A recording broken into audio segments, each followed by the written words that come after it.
वंदे पुरुषोत्तमम। श्री श्री ठाकुर जी की एक भक्त हैं सुनंदा हालदार माँ। उन्होंने एक घटना का वर्णन किया हुआ है। वंदे पुरुषोत्तमम। श्री श्री ठाकुर जी की एक भक्त हैं सुनंदा हालदार।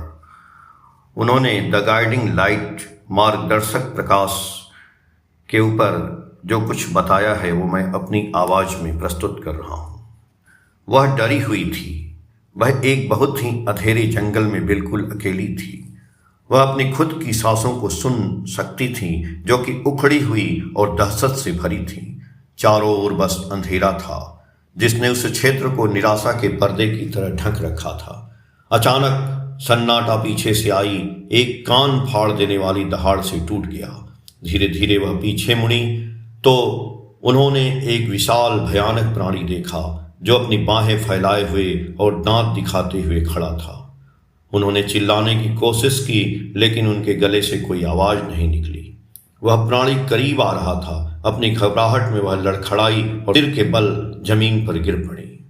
तभी उसने अपने सामने कुछ देखा। एक जुगनू नहीं, एक रोशनी। अंधेरे के उस ठिकाने में बस एक छोटी सी चमकती रोशनी। वह प्राणी उनके पीछे गरज रहा था।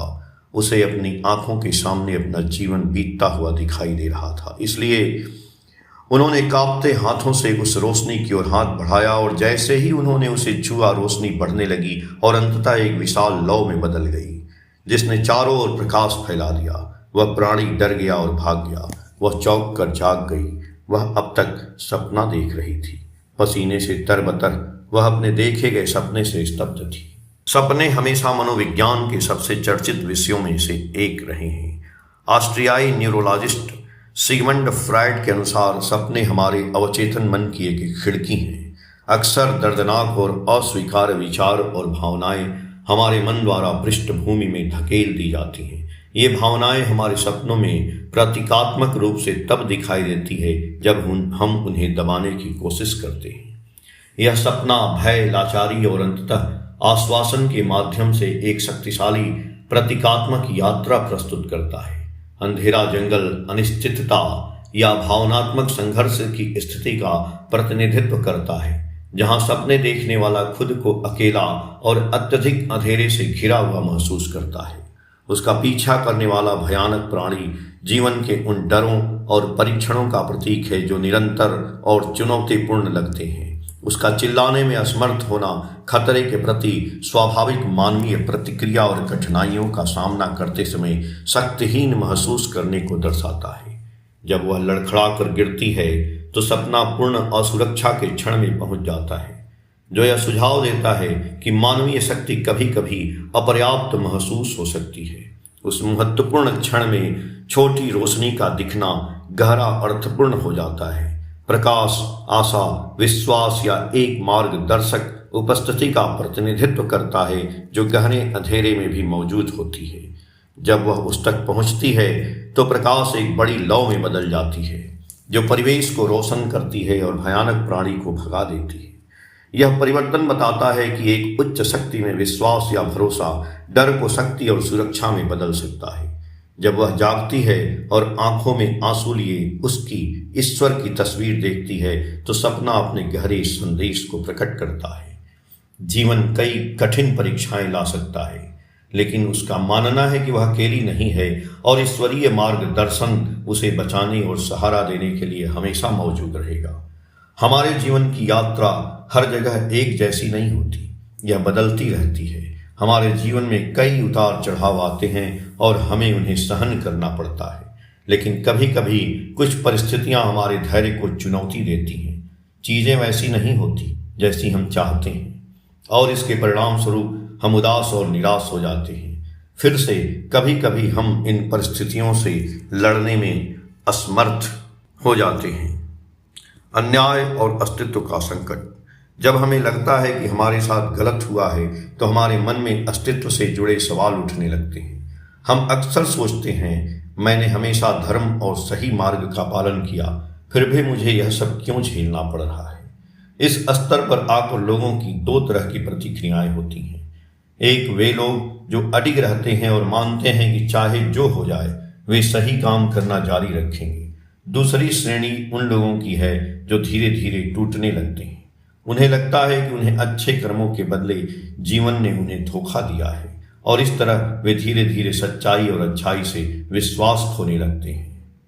श्री ठाकुर अनुकूल चंद्र जी बोलते हैं कि अपने आदर्श के प्रति समर्पित रहो, आगे बढ़ते रहो, कष्टों को कुचलते और उनका सम्मान करते हुए जो बाधा बनकर सामने आते हैं और सफलता का मुकुट प्राप्त करो। ईश्वर और कल्याण की राह। जब विभिन्न समस्याएं और पतन हमें घेर लेते हैं तो हमारा मन आदर्श से अलग होने लगता है।